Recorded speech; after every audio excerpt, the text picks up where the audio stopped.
Hello, ladies and gentlemen, and welcome to the Halloween edition of Binge Battle. Today, it's Rotten Tomatoes versus Fandango. Two esteemed competitors are going to be representing each squad here, and that's how you're watching us right now. You're either on the Rotten Tomatoes Facebook page, or you're on the Fandango Facebook page, or you might be watching us via movie clips on YouTube. So welcome one and all. We love having your eyeballs and eardrums focused on celebrating Halloween and the season of horror movies. And we have some of the all-time great horror movie critics, fans, lovers of the genre here to duke it out with at least 4 different categories. Yes, if you're familiar with Binge Battle, you know we at least go 4 rounds deep, and then we might have to have a tiebreaker. It's a free-for-all. It's a tag team. However you want to classify it, it is going to be the proverbial hoot, and I am so happy to be on board. My name is Mark Ellis, and now it is my honor to welcome, first up, Team Fandango, and they are represented by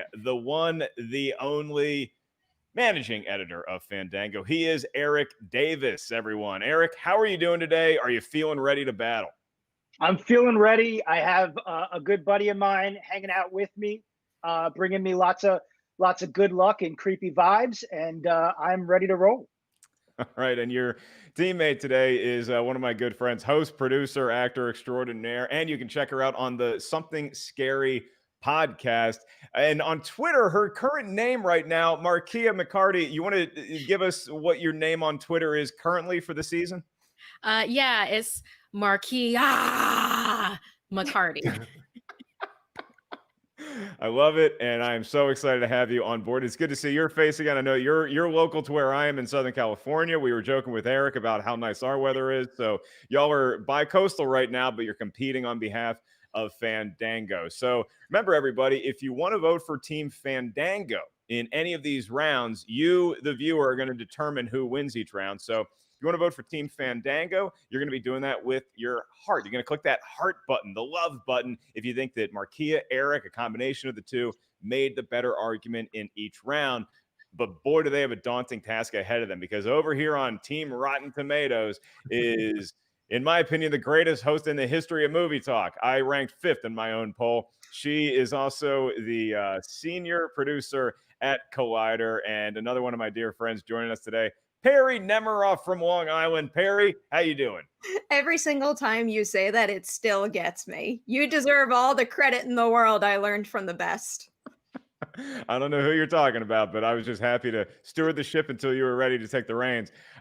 We move on to your teammate now, and I'm so glad I got his intro right, because a lot of times he tells me what to do, and he's always right about it. He is the editor-in-chief of Rotten Tomatoes, Joel Mears. How you doing, buddy? I'm well, Mark. How you doing? I am so excited to hear you weigh in and to just get dirty and get nasty. I look forward to the nasty side of Joel, and I think that's going to come out here today. Is that true? I think so. I think you're going to bring it out of me, or maybe Eric's going to bring it out of me. He's brought some props. He needs some props. So we'll see how that works out for him, I think. Yeah, Eric, that Michael Myers mask in the background, has that ever actually been worn by you to scare trick or treat? Of course. I have 2 kids, and what I like to do is go outside their windows with the Myers mask and just kind of lightly knock on the window. And I traumatized my son for a couple of weeks after doing that. So yeah, it gets a lot of worn. Gets worn a lot. Is Parenting 101, ladies and gentlemen. What are they doing out there in Long Island, Eric? This is crazy. Yeah, it's a crazy place, Long Island. You get a lot of thrills on either coast, trick-or-treat night. I'm not sure how trick-or-treat is going to go, so everybody just pop open a Reese's Cup right now and enjoy us for about the next hour as we take you through the Halloween binge battle. Keep in mind, you are voting for Rotten Tomatoes, then you're going to be clicking that button. You see it? You love it? Nat, you like it. It's the like button for Rotten Tomatoes. You see, the blue button goes to the red team, Rotten Tomatoes, and the red button goes to the blue squad, Team Fandango. You see how they try to trip me up, but I'm not falling for it. Not today. The blue button is for Team Rotten Tomatoes. The red button is for Team Fandango. As soon as you hear a good argument you like, somebody made a good point, you want to wait to hear everybody's argument, is probably the proper way to do it. Then vote then. The team's going to tally it up behind the scenes and let me know who won each round, and then we move on. So I'm going to give it to Team Rotten Tomatoes first here. With this first category, would y'all like to go first or defer to your opponent? Do you have any strong feelings, Joel? No, I'm going to defer to you, Perry, to make this decision. So have at it. I don't know. I'm feeling pretty good about who we have here, so I say we go first. Yeah, let's do it.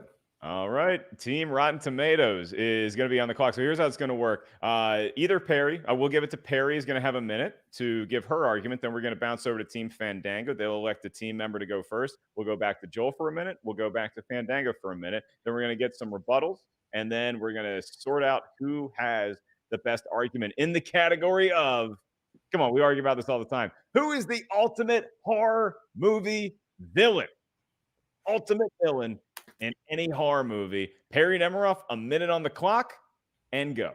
I understand why someone's knee-jerk reaction to hearing that question might be to go with one of the most iconic-looking slashers of all time, but really you could physically defend yourself against them. You can run from them. So I found myself gravitating towards a villain that really seeped in and reflected the very real horrors that we all deal with, and it's the Babadook.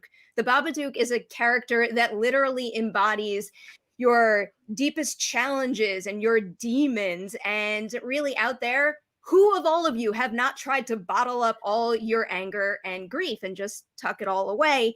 This movie and this character in particular just proves that that doesn't work, and it could come back at you in a very dangerous way. And when it bubbles up, the Babadook gives you two choices.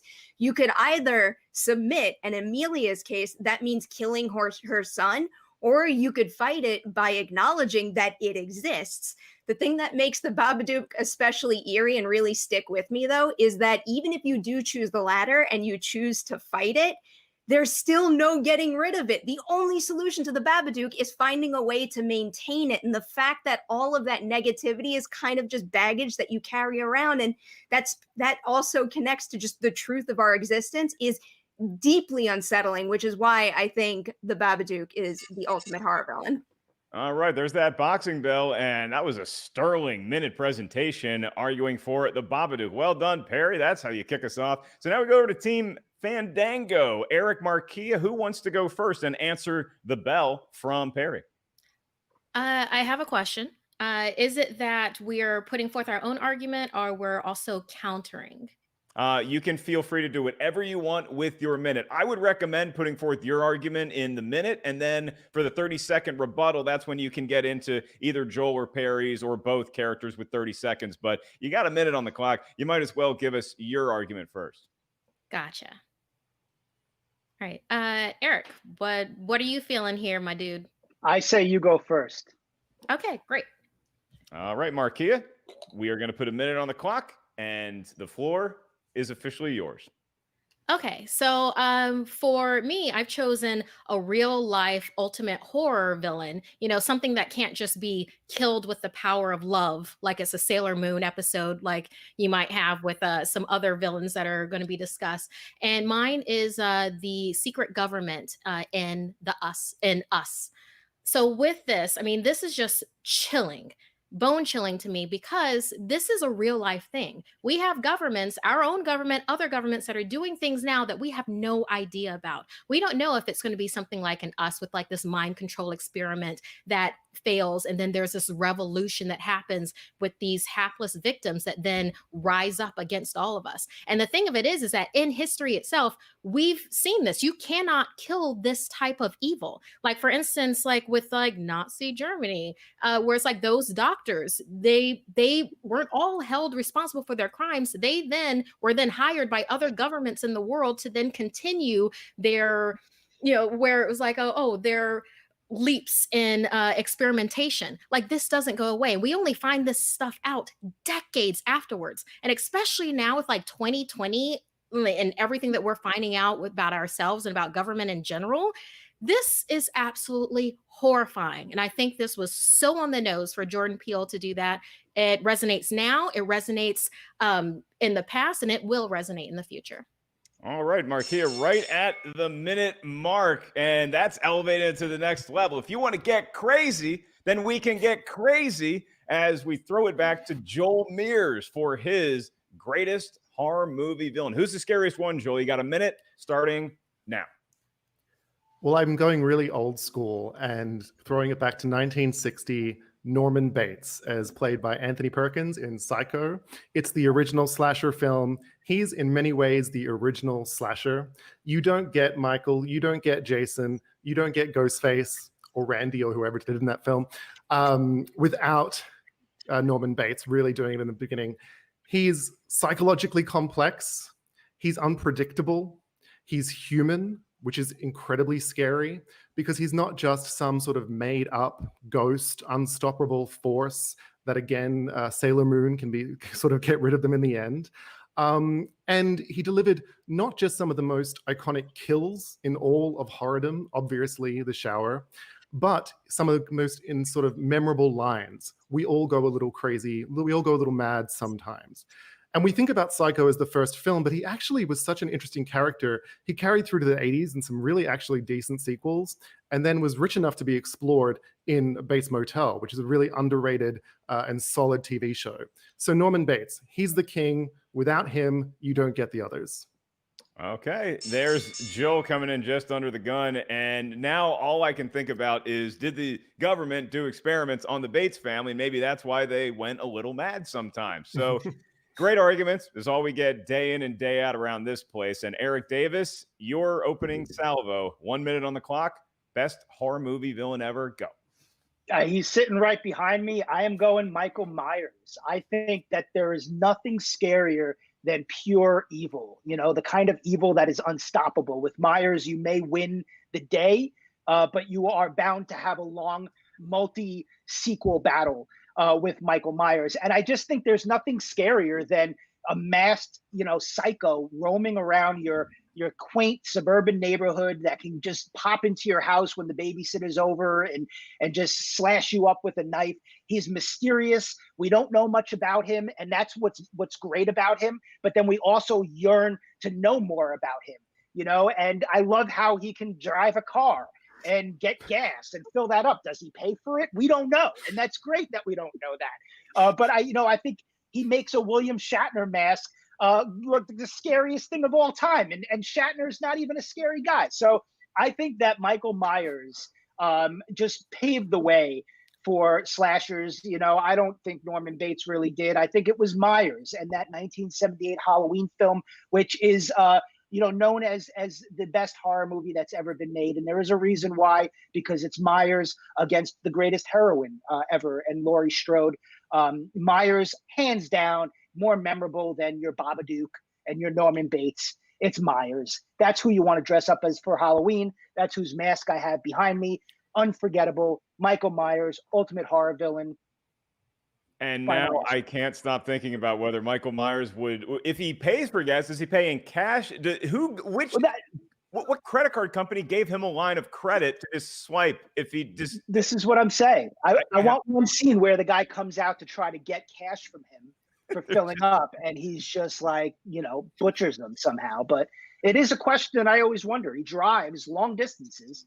How is he filling that up? How is he filling that car up? Maybe the next Halloween movie. So much headcanon. And apparently, as soon as we're done here, we all get to go check out the new trailer that just dropped for Halloween Kills. So in the meantime, remember, to fans out there watching, if you're watching on either Fandango or Rotten Tomatoes Facebook page, you are going to be the judge as to who's winning these arguments. So we just heard the opening minute from each competitor, from each team. You're voting with your heart, with that love button if you think Fandango is making the better argument. You vote with that like button if you think that Rotten Tomatoes is doing better so far. And now we move on to the 30-second rebuttal, starting with Perry Nemiroff. Perry, 30 seconds on the clock. Support your character, go after everybody else's character. The floor is yours for 30 seconds. I'm coming for you first, Marquia. You can't be the ultimate horror villain if you are presented as vaguely as the government is in Us. I love the movie, but I can't picture what that villain is really, so I can't go for that. And a lot of the argument was, this could happen. This could be. The Babadook is. Everybody knows what their inner demons are. That is what the Babadook is. And as far as Joel's argument versus Eric, Joel wins that hands down by looking at the legacy of Norman Bates. Whereas, as much as I love the very first Halloween movie, that franchise has some seriously subpar sequels. And along the way, Michael Myers gets a little less scary from them. So he kind of pales in comparison now. Okay, Perry throwing fire at everybody there. Markia, 30-second rebuttal to use however you wish is now to you. Literally because of 2020, we've all been living with Babadook. And guess what? We've already toppled that because we're 8 months into quarantine and we've already done this. So guess what? We killed it with the power of love, threw some earthworms on it, and was like, cool, just write another book, Babadook.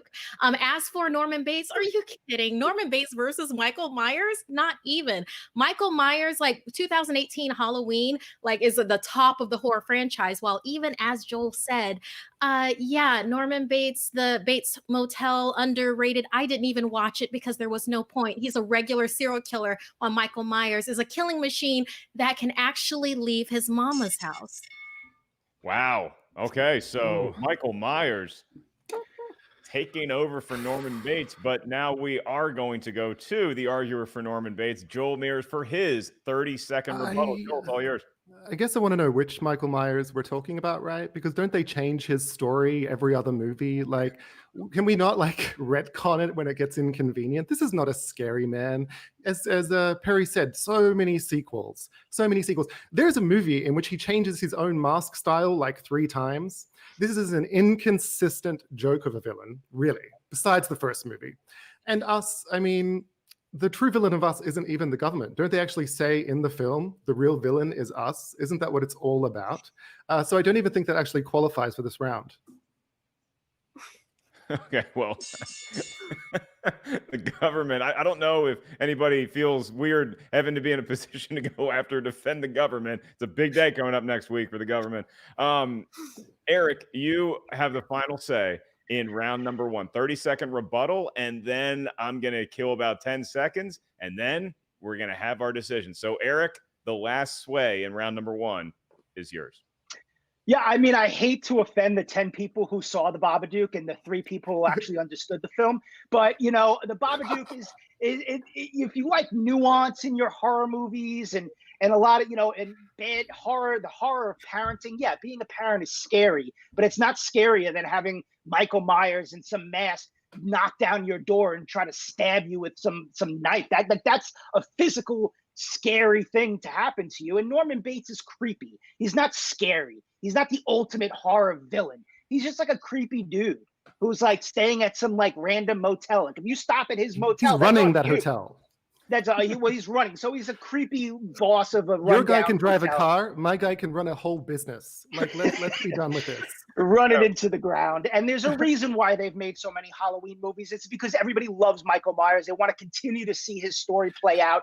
The Halloween movie, Halloween Kills, Right, Halloween 30 Ends. We still have 30 They love Laurie 30 Strode. seconds is up, Eric. They don't love Sorry. Michael Myers. It's all about Laurie Strode. It's all Passion. about Ooh, Myers. you're getting heated. Oh, I love it. At the end of the day, the movie that we really want to see is Michael Myers driving from Haddonfield to California, stopping at Bates Motel to take a nap, and what happens? That's my question. Until we get that answer, I do have a ruling. So once again, you're voting with your hearts, with that love button. If you think Fandango presents the better argument, you're voting with your thumbs up. That's the like button. If you think that Rotten Tomatoes did a little bit better. And in round number 1, taking a lead, before I get to that, we have a lot of fans that are saying, hey, where was the likes of, where was Hannibal Lecter? That's what Steve Tipton wants to know. Jeremy Nicholas says Mickey Mouse, which I'm not sure I agree or disagree with. Jennifer Javons says 1-2, Freddie's coming for you. And I, the host of the show, say, where is the love for my boy, the Leprechaun? Hopefully he gets to make it into a later round. In the meantime, 4 passionate arguments, 4 incredible picks, but Team Rotten Tomatoes gets the point. They got the most amount of votes in round at number 1. So Rotten Tomatoes gets on the board and goes up 1-0, which means that Team Fandango is now going to be on the clock, kicking off round number 2. And in this round, it's not going to be a tag team. It's going to be an individual exercise. It's going to see Eric Davis go against Perry Nemiroff. So Eric, your argument is going to be first in round number 2, which is all about the best horror director of all time. Eric Davis, 1 minute is yours. Mr. Wes Craven. He is the best horror director, and he is the most versatile horror director. Here's a guy that created two iconic franchises with Nightmare on Elm Street and Scream, equally as iconic villains with Freddy Krueger and Ghostface, equally as iconic heroines with Nancy Thompson and Sydney. And that's just those two franchises. You also have The Hills Have Eyes, The Last House on the Left, The People Under the Stairs, even his later stuff like Vampire in Brooklyn, Red Eye, My Soul to Take. One thing that I love about Wes Craven is that he knows that horror movies could also be playful. He knows that horror movies are a thrill ride where you should experience all kinds of different emotions. You know, I love how his early work is super gnarly and crazy and gory. His later work is funny and irreverent, and it looks back on itself. And I just love that. And also, Wes Craven was one of the first horror directors to really weave in social narratives, social issues into his movies. You know, like Last House on the Left, like The People Under the Stairs, for sure, with class inequality and sexism. You know, Craven was doing stuff like that Jordan Peele is doing now, way back when, before audiences were really prepared to sort of talk and discuss these issues. And so I think Wes Craven, you know, they call him the anti-Norman Rockwell because he'd always use that American suburban family to reveal the horrors of our culture. And I think that all of those reasons, Wes Craven. Eric's pick, Wes Craven. So now 1 minute goes to Perry. And Perry, I know this is not fun arguing against your boy who made Scream, but you get 1 minute. So how do you top Wes Craven? All right, I'm focusing on Carpenter here, and it feels like there's no better place to start with this argument than by pointing out that Rotten Tomatoes fans did pick John Carpenter as the winner in their horror director showdown. So I got that working for me, and you guys know how much I love Wes Craven's work, but when I really thought about an answer to this question, I really had to go with the person who I thought was the most influential horror director. And with John Carpenter, we're talking about someone with a very specific sense of authorship that is very clearly tied to him. And those qualities, one, made his movies real powerful. And two, are things that you can very clearly spot in the other films that come after them. And if you want an example of that, just look at the opening scene of Halloween and his use of Steadicam there, which was monumental. And it's so key to how well he establishes geography and builds tension, and so many other filmmakers use that technique now, and it's a technique that you see in other masterpieces of his, like The Thing. Halloween, the first Halloween and The Thing are absolute masterpieces, but if you want to talk about someone with a really extensive, solid filmography, you can just go and look at what he did in The Fog, which is one of his movies that I think has the most emotional weight of the bunch. He also tapped into political satire with They Live. Look at what he did with Christine. It can't be easy to take a killer car and have that work on screen, but he does. And then to top it all off, look at what he's accomplished as a director, but then he is also one of the best horror composers in history. Talk about creating iconic characters and then also some of the most iconic scores we have. Yeah, that Halloween score. I actually got to see that live. I saw John Carpenter in concert, and it was epic. And I don't know what's happening right now because I see the biggest Scream fan I know, Perry, arguing for John Carpenter. I see a guy with Michael Myers' mask in the background arguing for Wes Craven. So worlds are colliding, dogs and cats living together. Eric, 30 seconds for your rebuttal starts right now. Yeah, John Carpenter's great. I love Halloween. I think Halloween is a masterpiece. But I think if you ask somebody about John Carpenter, most people maybe saw Halloween, they saw The Thing, and then I don't know after that. And once you get past those two movies, you know, the Carpenter stuff that I love is Big Trouble in Little China, Escape from LA and New York. Those aren't really horror movies, but like those are like my favorite Carpenter movies. I think Wes Craven, you know, is just so versatile. And I think, he's so versatile in that he made all of these iconic horror movies, and then he created a franchise like Scream, which kind of deconstructed the entire genre and made you look at horror in a whole new way. You know, stuff that he started to play with at the end of the Nightmare on Elm Street with New Nightmare. You know, and so I think that's really interesting that he's always had these different takes on horror movies. He's always made us feel the run the gamut of emotions when we're watching his films. And I think even in his later career, Carpenter kind of stopped making stuff. But Craven kept making stuff, and he kept making memorable films, and Eddie Murphy and Vampire in Brooklyn. Come on. Which we just talked about on Rotten Tomatoes is Wrong. That episode just dropped, actually. So you can listen to myself, Jacqueline Coley, Jay Washington talk about Eddie Murphy and Wes Craven and Vampire in Brooklyn. But for right now, we go back to Perry Nemiroff for her 30-second rebuttal. Scream is my second favorite movie of all time. Not horror movie of all time. Yet I am fully ready to admit that Scream does not exist without John Carpenter's work, in particular, Halloween. I am a big fan of Craven's work. You can't run through his filmography and name drop things like My Soul to Take and have me believe in your argument. Whereas you can look at most of Carpenter's filmography and know that he is at a certain level, if not above, the entire time. And when he does stop directing films, he's putting his weight behind quality product. Like, that's part of the reason why the 2018 Halloween movie is one of the best remakes we have, because he supported it. And he's also putting a lot of that work into scoring things right now. I was at that concert with you, Mark.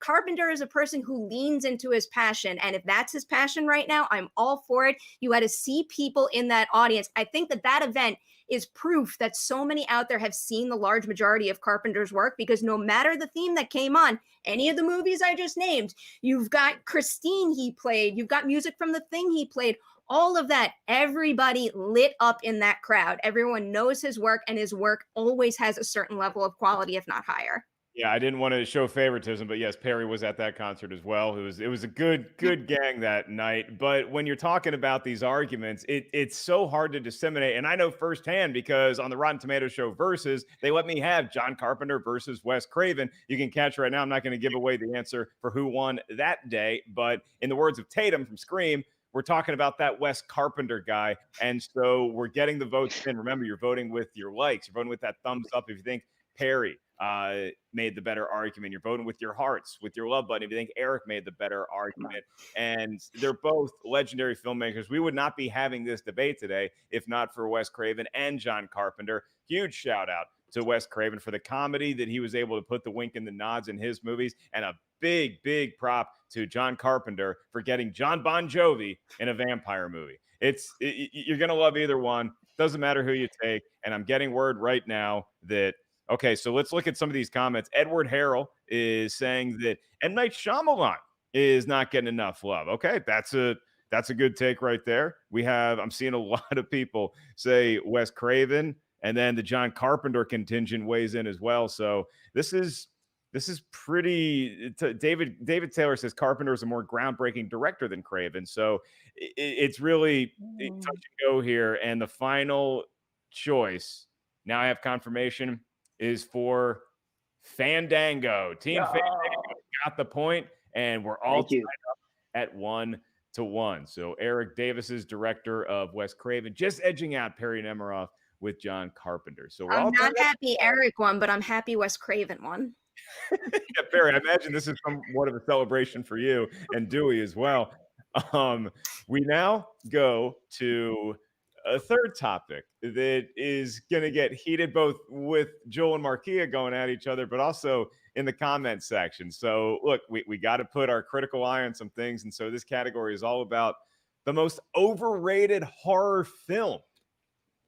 Wow, this is going to get good. So because Fandango got the point, we're going to kick off with a minute from Rotten Tomatoes editor-in-chief, Joel Mears. Joel, 1 minute is on the clock for your most overrated horror film. That would be Friday the 13th, the original film. Why? When you're thinking about something that's overrated, you have to establish in what way it's overrated. And Friday the 13th is always held up as sort of one of the big three, right? It's Nightmare on Elm Street, it's Halloween, and it's Friday the 13th. But it doesn't even begin to belong in that company. And here's why. It's missing three key things that a great horror movie, a great slasher movie in particularly needs.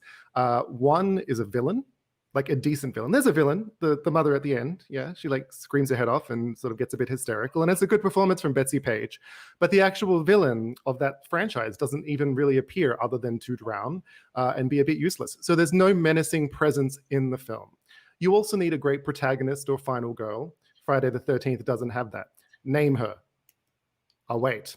It's Alice Hardy, but she's no Sydney Prescott. I mean, she's not even, I had to look this up, Natalie Simon from Urban Legend.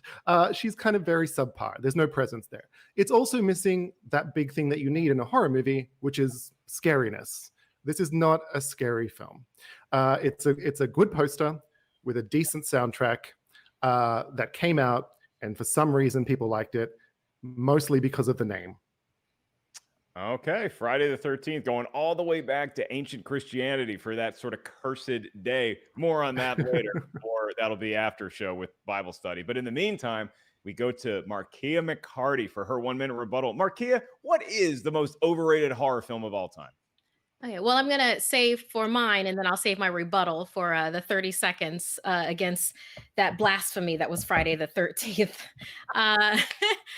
So what I feel is the most overrated horror movie of all time is The Blair Witch Project. Oh, wow. Wow, this movie. Okay, so 1999, and literally, okay, one of the things that people say with the Blair Witch Project, and it's this so erroneous to assume, they're like, oh yeah, it sparked all of these other movies. It sparked, Cloverfield, it sparked Paranormal Activity. It was not the first. Cannibal Holocaust actually was the first, and it's well worth a view. What the Blair Witch Project does is that it fell within that slight niche that was the real world and cops were a thing. And then there's this 35-page screenplay that comes along with improvised dialogue where they shot 8 days in a forest to make the Blair Witch Project. And one of the only things that it had going for it was that people weren't completely sure if it was authentic or not. A lot of people knew it was, but some didn't. So then that's why people kept on seeing it. And the reason why that this is so overrated and that it should not get the prestige that it does is the very fact that everything after this, each of the sequels were such flops. This is not something that should be held up to the light as this is a shining example of what you should do for found footage. I mean, if you're going to do that, if you're really going to go down that found footage hole, then yes, Paranormal Activity would be slightly better one to do. Found footage in and of itself is, there are times when it gets it right with like searching, and then there are times when it's just, what, don't mention this movie anymore. Mention Paranormal Activity before you ever mention the Blair Witch Project. All right, the Blair Witch Project. I have strong feelings on both of these, and remember, you're voting with your heart if you think Markia has the better movie that's overrated. You're voting with your thumbs up if you think Joel has a better movie that's overrated. Look, we don't get Kevin Bacon, really, unless maybe we had him in Friday the 13th. But to Markia's point, scarier than the Blair Witch Project was the mockumentary that Sci-Fi Channel did 3 weeks before the Blair Witch Project came out that made me think this was real. And I lived in the woods of Virginia right next to Maryland, and I was freaked out. Then I saw the movie, and I was okay. So, Joel, go back to you for your 30-second rebuttal starting now. Well, you brought up the issue of sequels as being evidence of the first film maybe not being so great. So I'd have to direct you to every other movie that Jason has appeared in. So I would raise that as one point of order. The other thing I would say is that you're looking at two films here. One of them was an innovator. Whether it was the absolute first found footage, it was the one that popularized the form and made it a sensation. And you talk about, it took what was happening in the real world and stuff. Yeah, like a great horror film, it took what was happening in society and then it channeled it into something that really connected with people. And just finally, you're looking at an innovator or an imitator. Friday the 13th is basically a strung together set of scenes that you've seen before, done much better. Okay, right at the 30-second ding is Joel. And yeah, neither one of these franchises gave us the best sequels of all time, but that's an argument for another day. Right now, Markia, 30 seconds in your last salvo here in round number 3. Go. Yes, I would love to bring up sequels, like the very fact that Sean S. Cunningham's Friday the 13th then started this Friday the 13th franchise empire that actually toppled Halloween until it took it back in 2018. So like those are facts. Along with that, with Friday the 13th, it actually, instead of just being this strung together thing that we're going to do in the forest, it set precedent. And that's what it was. And it also did social commentary. Not only was it a film that was in 1980, it set it back to 1958 to give itself a foundation to build upon. Blair Witch Project didn't even have anything like that to build upon in its shows and its sequels. While with Friday the 13th, with this strong foundation where you have Pamela Voorhees, where you start learning about the thing with Jason Voorhees, you know, literally this movie is about having patience to build an empire, which they did. And not only that, like with the social commentary of things where it's like, hey, you know what? Maybe don't do sex when you should be watching other people's kids. I think that's what Friday the 13th did give the world is That's how such to a not puritanical. go camping. When you're watching someone else's kids, don't do sex. Yeah, Do it on your own time. I think we can all agree on this, and I think even Joel, even though he's arguing against Marquia, can acquiesce to, hey kids, don't do sex until November 1st. Okay, it's a scary time of year. Just don't do it. Just wait a few days, and next week have a blast and be safe about it. So, a lot of answers coming in here, and this might be the question that sparked the most comments in the two Facebook chats that I'm looking at right now. Eileen says Marquia is speaking truth. Tamika also agrees with her about the Blair Witch Project. And we're also getting a lot of whose favorite Friday the 13th movies there are, and none of them are the original Friday the 13th, which speaks to Joel's point that the sequels, although maybe not beloved ever, they made a lot of money, and they did at least eventually give us Jason and his hockey mask ensemble. So, looking at the comments here and factoring in everything, about to get a final result here as to what the most overrated horror movie is. It's between Rotten Tomatoes and Fandango. It's between Friday the 13th, the original one, and the Blair Witch Project, the original one. And the winner is, final confirmation says, Fandango goes up 2-1. Marquia. There we go. Gotten her team a lead, 2-1, just over Joel. Joel, maybe it was my comment about how much people love Kevin. I didn't mean to sabotage you there. So now, yeah. Well, congratulations. I thought you did a wonderful job for a great film. and getting a lot of people interested. My second choice was her. Well, we'll talk about that after. Well, I think a fun double feature might be Cannibal Holocaust and then go up against Blair Witch Project. But we are now going to talk about the scariest double feature you could ever possibly have. And for everybody keeping score at home, no one has mentioned my boy, the Leprechaun, yet. Will he pop up in the scariest double feature argument? Well, we are about to find out. So this is going to be another tag team event where everybody's going to get to weigh in on what the scariest double feature of all time is. And to kick us off, because Fandango just got a point, we're going to start with Rotten Tomatoes. So Perry, Joel, who wants to kick off with their minute argument for scariest double feature? You let me choose last time. Now you choose. Yeah, I'll let you go. My mouth's a little dry from all that heat. All right, I got this. Joel needs to chill in the corner for a little bit because he just gave a passionate argument against Friday the 13th. So now, Perry Nemiroff for 1 minute on the clock. The scariest double feature. Round 4 kicks off right now. Right now, I am arguing for Sinister and The Shining. For Sinister, not many movies keep me up at night anymore, but this one most certainly did. First, the movies within the movie are some of the most brutal sequences and disturbing imagery I think I've ever seen in my life. But then on top of that, you got Scott Derrickson and C. Robert Cargill connecting all of that together especially well through the threat of Bagul, which is hands down one of the scariest characters out there.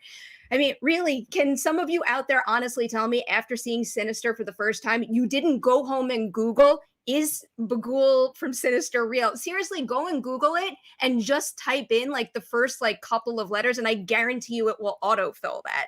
But in the mythology of the movie here, they say that it's believed that images of Bagul serve as a gateway for him to come into the mortal world. And I got a super cool poster from the movie Sinister that I wanted to hang up on my wall so badly. And I actually thought twice before I hung it on my wall. So that just speaks to how creepy that is. And The Shining is one of the most iconic genre movies of all time. And the idea of going to a location like that, being completely snowed in with someone that you're related to, your father or your husband, that's deteriorating, that's losing his mind and has no control over what's going to happen to him, that is one of the most terrifying things ever. And speaking, oh, I wanted to talk about the imagery. Well, I mean, look, you get the coolest maze maybe in movie history. Well, I guess Labyrinth is probably the coolest maze, but The Shining is probably top 5. So now we pivot over to Team Fandango. It's Eric and Markia. Eric, Markia, do you have any thoughts on who you'd like to go first in round number 4? Markia, I always defer to you. Oh, sweet. Well, I just did a lot of talking. How about you get your stuff in, my dude? Okay. I think Eric with really good advice. For all my major decisions, I also go to Markia, who just scored a point on behalf of Fandango. Now Eric Davis steps up to the Fandango plate. Minute on the clock. And Eric, scariest double feature. All right. Well, when I think of like the ultimate horror movie, I think of the 4 pillars of what makes a movie scary. It's got to have a memorable villain.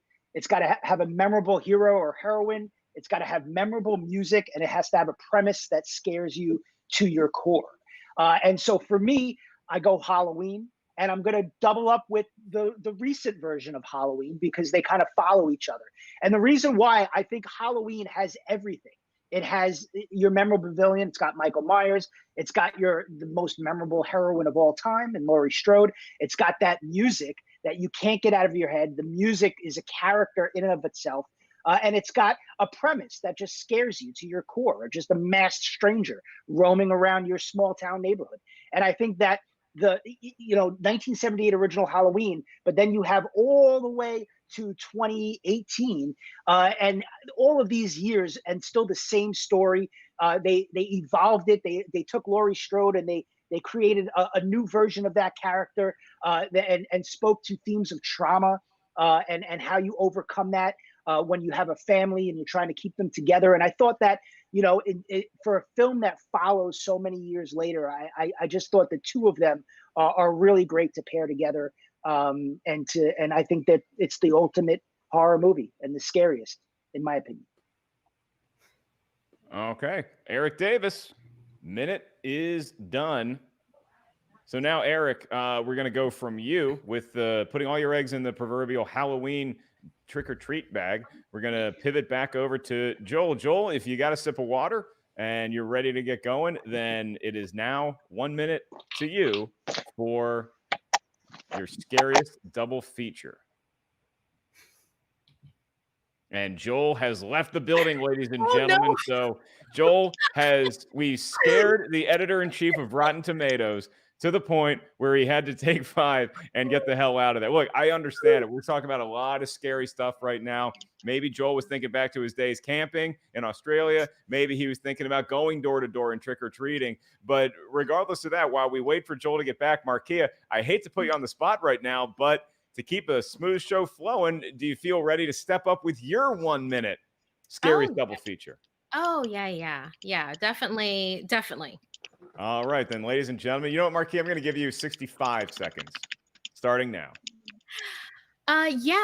Ultimate double feature that should be a part of everybody's horror watch every Halloween is definitely Halloween and Nightmare on Elm Street, the original. Because I literally... I watched a lot of horror movies, and I literally tried to think, what would be something fun, like to be able to say with this. And it's like, no, it always comes back to Nightmare on Elm Street. What Wes Craven did with Freddy Krueger, the multiple layers that you have with that are so incredible. Not only do you have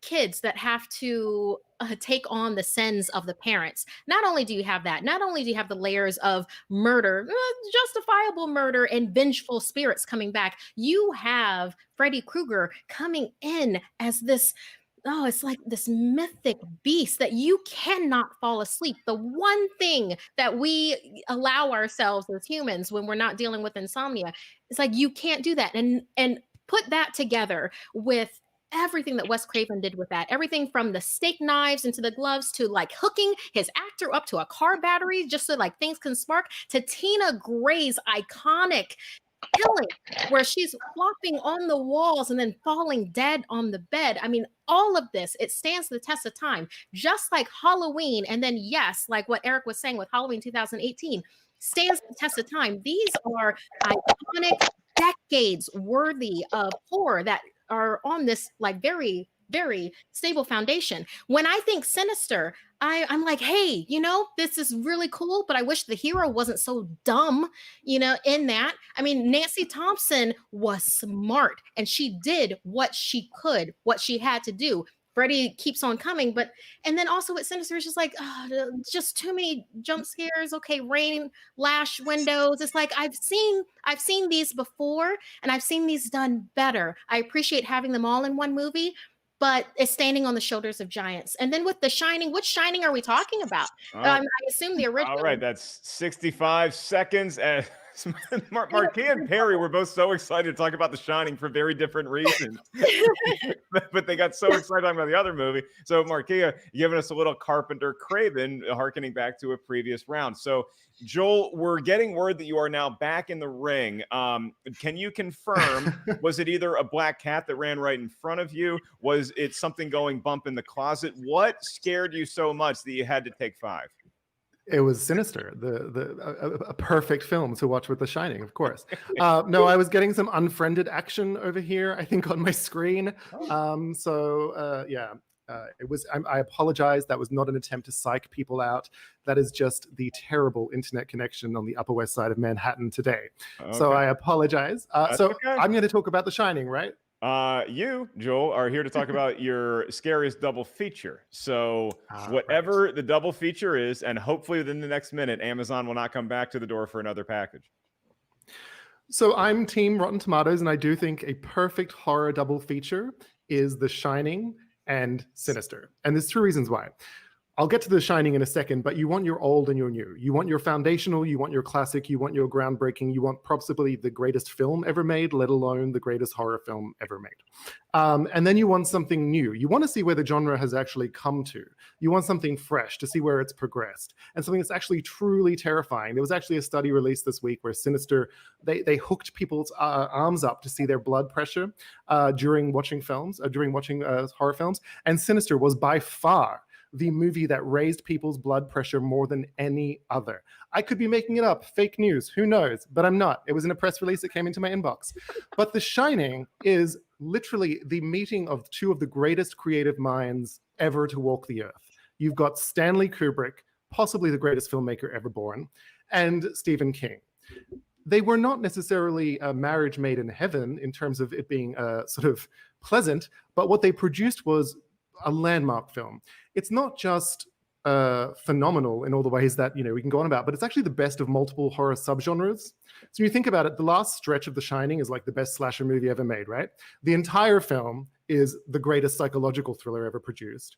There's even great zombie moments, and it's clearly the best haunted hotel / house / apartment with bad Wi-Fi movie you could possibly conjure. At the center of it, it's also got groundbreaking, extraordinary performances, not just from Jack, but from Scatman Crothers, from Shelley Duvall, and from Denny Lloyd. I'm talking about the original.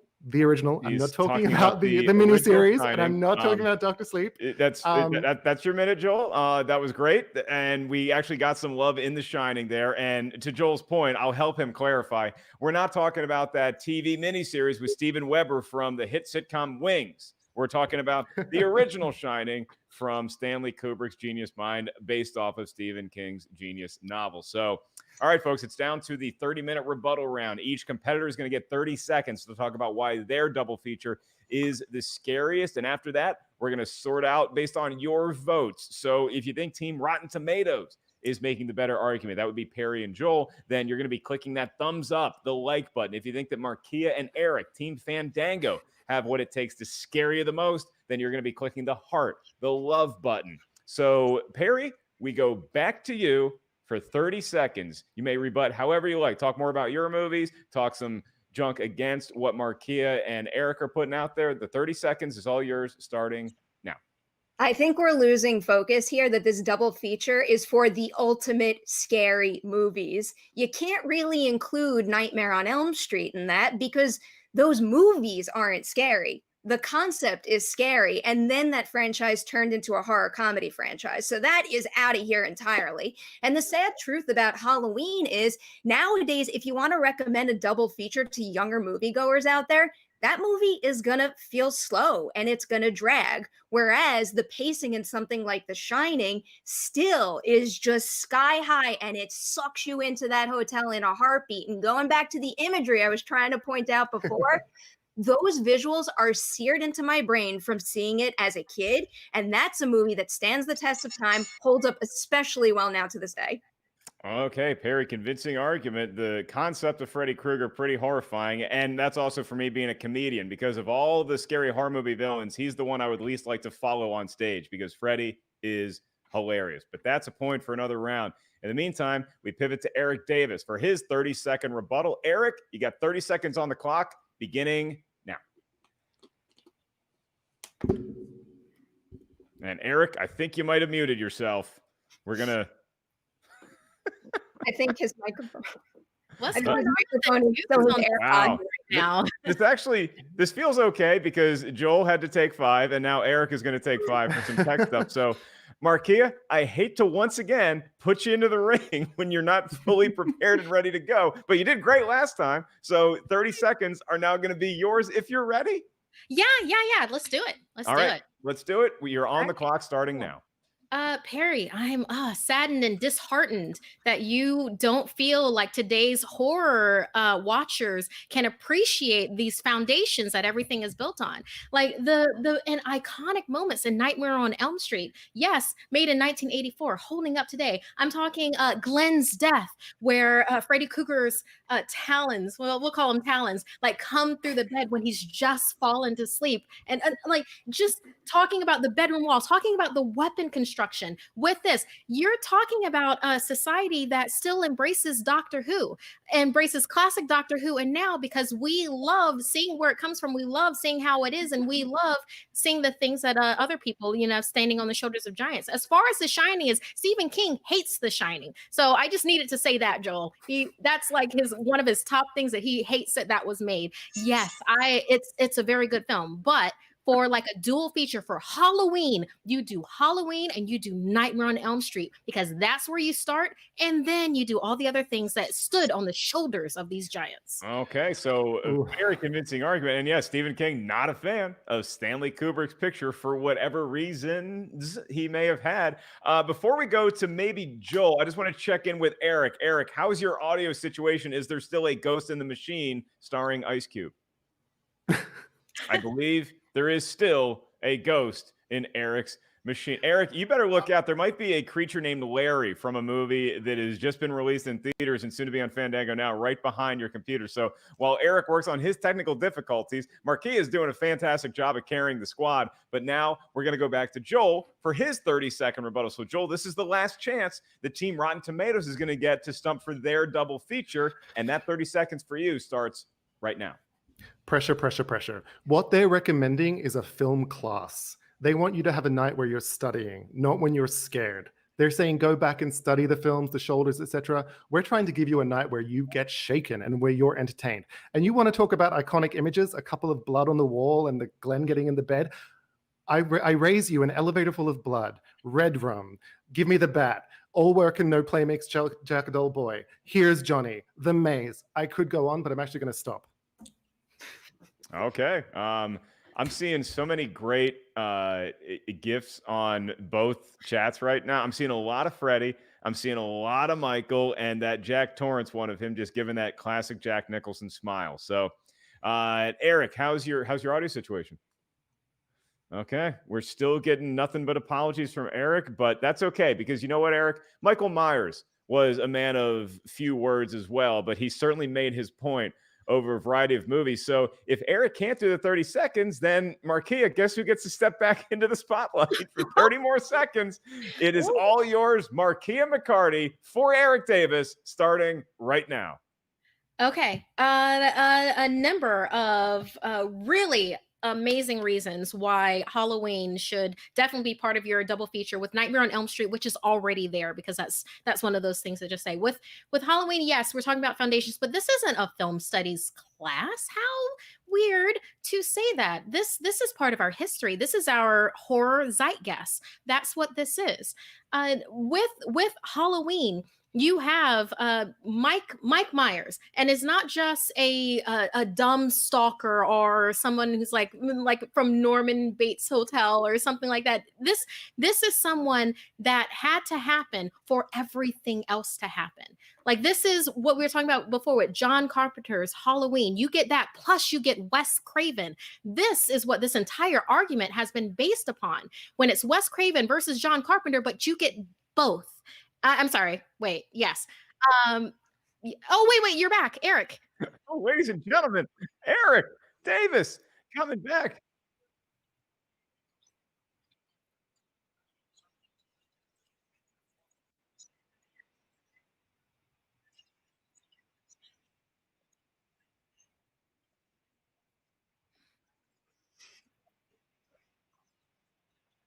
Seconds. And so the two combined, yeah, I do. I give them credit for that. But, you know, when you have Halloween and you have Nightmare on Elm Street, I mean, there are no two more iconic villains in horror movies. And so I think that's why we definitely deserve Eric jumping in. I hate to cut you off, Eric, when you finally got your audio back, but that was a great teamwork. That was the most seamless handing off of a baton that I've seen since the last time we got to witness the Summer Olympics. And so these are two great double features. I encourage everybody watching right now to immerse yourself, whether you want to call it a film class or just a scary movie night. Check all these flicks out, because those were two impassioned arguments for 4 of the greatest scary movies of all time. But there can only be one winner. And that winner may be determined for Binge Battle Halloween edition right now as we tabulate the final votes. We have a lot of comments pouring in, so much to sort out and get to. Ladies and gentlemen, I have the final results of this round. Markia McCarty did a stellar job, both with her own time and getting Eric's time while Eric was, shall we say, indisposed. But it was not enough to topple the Rotten Tomatoes squad, and we are tied at 2 apiece. And you know what that means? It is time for the tiebreaker round. You wouldn't want it any other way. It's Halloween. Remember when you were a kid and you're trick-or-treating, or you're an adult like me last year, and you still try to go trick-or-treating, and you said, come on, Mom, come on, Dad, 3 more houses. Let me go get a little bit more candy. We have extra candy for everybody watching right now, and that is our sudden death debate question. Here's how it's going to work. So every competitor is going to get 1 minute, and that's it. You get 1 minute, and then you're done with your argument. And you're going to be arguing for the scariest moment in movie history. What is the most frightening moment you've ever seen in a horror movie? God, I love questions like this. And I love that I just get to host, and I don't have to actually think about all the times that I've been kept up late at night by something I saw on a movie screen and not been able to sleep. So instead, that honor is going to go first to Team Fandango, who's looking to get that winning point. Eric, Markia, maybe we should go ahead and have Eric give his 1 minute first, just to be safe with his audio. Just to make Eric, sure. You're going to get 60 seconds starting right now for your most frightening moment. Go. I'm going back to the classic. I'm going to Steven Spielberg's Jaws. And the moment that I'm going to in Jaws is a classic moment. You know, one thing that Spielberg does with Jaws is, and I talk about those 4 pillars, you know, your villain, your hero, your premise, and your music. And the music in Jaws, Spielberg uses it to cue you to say, okay, every time I hear that dun, dun, dun, dun, the shark's going to be there. But then towards the end of the film, you know, Brody's throwing the bait into the water, and then all of a sudden the shark jumps out at the water, and it freaks him out. It throws him back. It's the closest that we've seen the shark to date. He doesn't use the music, so where the audience isn't expecting it at all. And then as he gets jolted back, he delivers one of the most iconic lines in not just in horror history, but in movie history. You know, you're going to need a bigger boat. And so that moment, I think, has the entire recipe of a moment, because Spielberg builds to it the entire film. You don't even know he's building to it. And then all of a sudden, the shark shows up. We haven't seen the shark this close up yet. It's the scariest thing. People didn't go into the water for years. I still don't go into the water because of that film. Haven't been in the water since I was a kid because of Jaws, because that moment was the scariest moment in horror history. Okay, wait, before we let you go, Eric, so let me clarify. So you didn't eat after midnight, but you didn't worry about getting wet when you were a kid? Yep. Nope. On your gremlin sphere? I was always worried. I stopped eating after midnight. I stopped going into the beach because of these choices. That's why, Mark, they are so scary to me and to everybody else out there too. Okay, I think the next time Eric does a shot on Good Morning America, we get him wet and we feed him after midnight and we expose him to sunlight. We just and we turn my microphone off. No, it could be the case. So we have the Jaws classic scene that I love watching every 4th of July, and now we pivot over to Rotten Tomatoes. So Joel, Perry, any inklings as to who wants to go first with their scariest moment in movie history? What you think? I can go if you like, and then I'll let you finish it off because I think you're going to finish strong. I like your choice. All right, Okay. Second, Yes. Starting now. So my choice is not unlike Eric's in that it is a monster reveal in some ways, but unlike his, it's not just a comedic punchline. The Descent is actually one of the most terrifying movies ever made. And I'm putting myself at a slightly disadvantage here because it's maybe a movie that not everyone has seen, but it's from 2005. And it's essentially about a group of women who go cave diving. Slowly they get trapped, issues come up from their past, and there are hints all throughout that there might be something else in this cave. And there is this incredible moment where they're having just sort of everything's coming to a boil. It's 55 minutes in. All of the tensions and fighting has been happening. They put on the night vision cam. They're swirling around. It's complete chaos. And then bam, behind one of the women is this humanoid monster. And it is literally the scariest moment I've ever experienced in a theater. And I was an adult. So if you want to go with something that scares children, and that's really more memorable for the laugh line that comes after, go for Jaws. But if you want to go for something that's genuinely scary and new and fresh, The Descent is the moment you'd be looking for.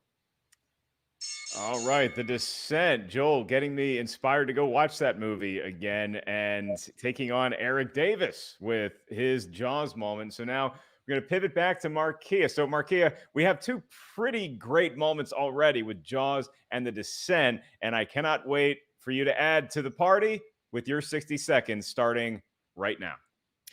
I will say that the world is 71% water and 97% of that water is salt water. So that's a whole lot of water for Jaws to live in to come get you. But for my moment, It Follows. It's a 2014 if you have not seen it. And mine in particular is when the whole thing with It Follows is that it's a demon, an entity that is transmitted through sexual contact. It will follow you no matter what. We have our group of survivors, or they think that they are, chilling on the beach. And then as they're sitting there, it comes walking up. One of the things with it is that it will always disguise itself in a way so that it can get close to you. And it is disguised. The person that it is following is Jay Height, and she does not see it. You literally see in this scene, the scene of what she would see if she looked over her shoulder, but you also see what everybody else sees because they cannot see it. So literally her hair just stands up on end and they try to attack it. They cannot. They run from it. It chases them into this beach house where it goes through a wall. And one of the chilling statements that they say when it bursts itself into the wall, they look at her and they're like, what is it that you see? What do you see? Because they cannot see it.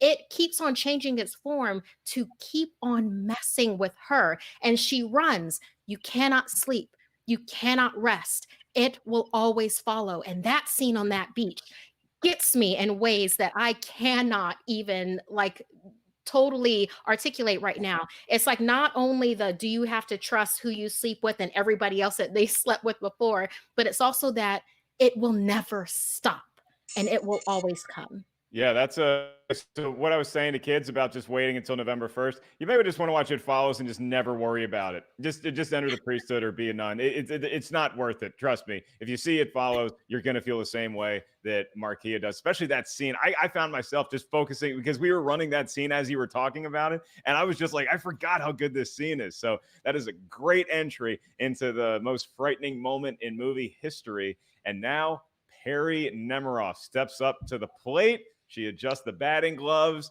She gets into the batter's box for 60 seconds. Your scariest moment in movie history, Perry. Keep in mind, we're arguing for the most frightening moment. An iconic line of dialogue does not make that the most frightening moment. And then on top of that, that it follows scenes is a well-executed sequence that has a slow burn effect to it. That's not frightening. What Joel said about The Descent, that is a jump scare that doesn't leave you, and an image of a creature that doesn't leave you. I am adding the ending of Paranormal Activity to this list right now. That, in addition to Sinister, is one of the only modern horror movies that have kept me up at night. And I think it's loaded with fantastically shot and creative scares, but that ending is next level because you care about Katie and Micah so much, and because the way they shoot that movie works so well. You have a 1-2-3 punch in Katie's blood-curdling scream, which I will never be able to unhear, Micah being viciously thrown at the camera, and then if that's not enough for you, Katie then creeps close to the camera and reveals her demon face after all that. I guarantee you have seen that imagery pop up all over the place. It was also hands down one of my best in-theater experiences ever. When that last sequence played, and in particular when Katie went demon, my entire theater erupted. One of the best communal viewing experiences I ever had, and that right there signals it is the most frightening moment.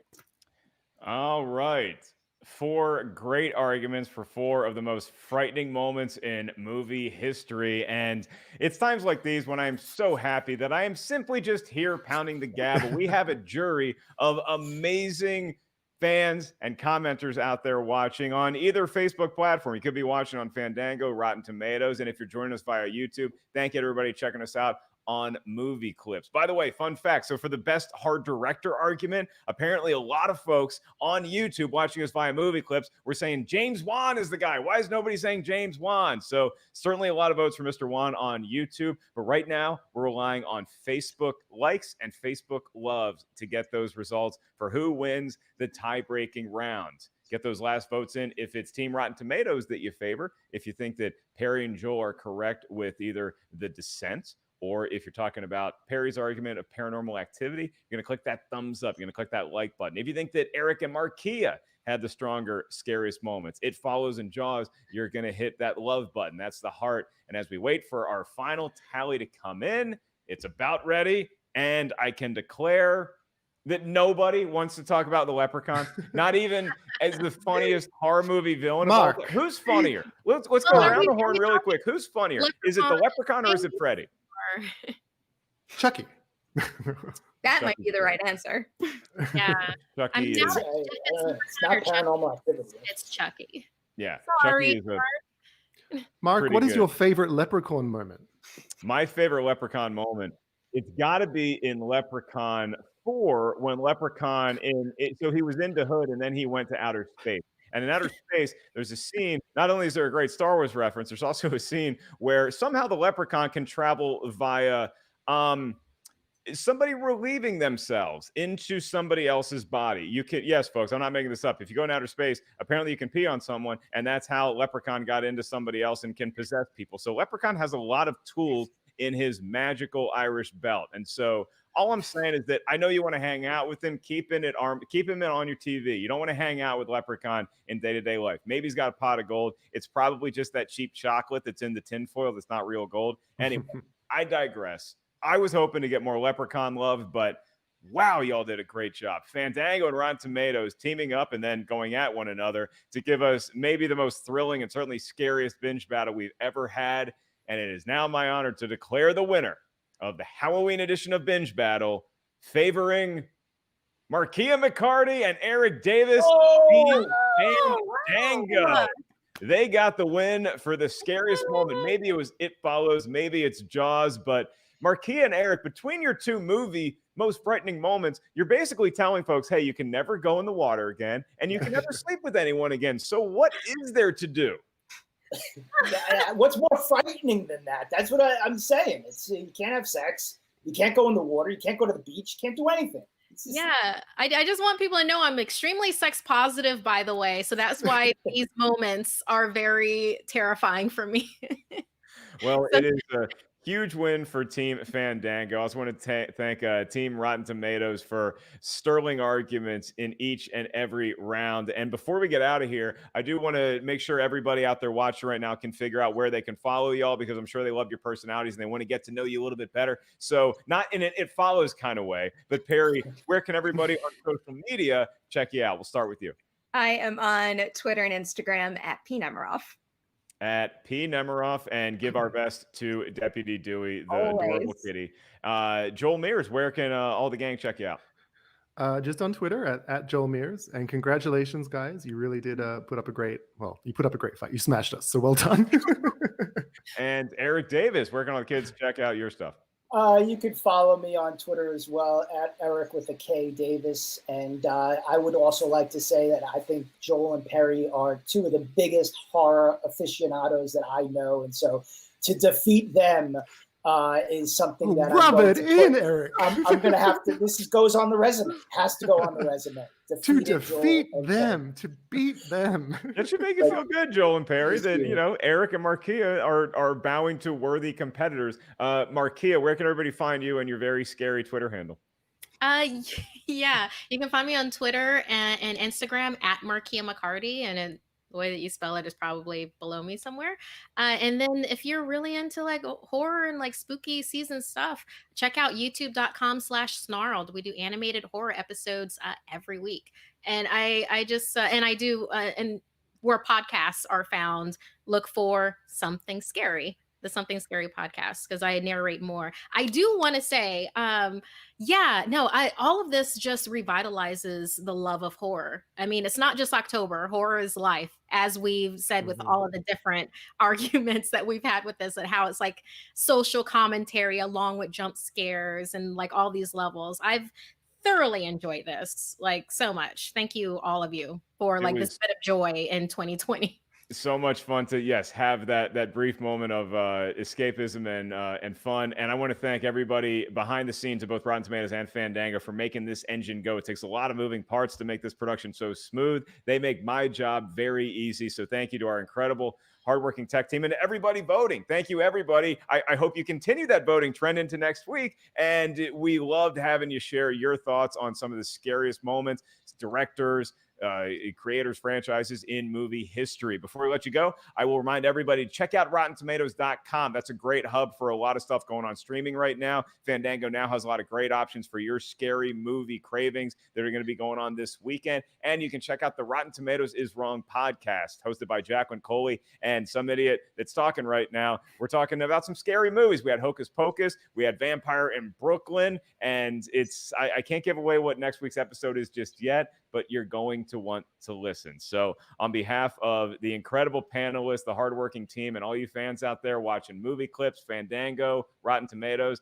I am merely Mark Ellis. Have a great Halloween. Stay safe out there. Watch out for kids and enjoy your candy. You've earned it.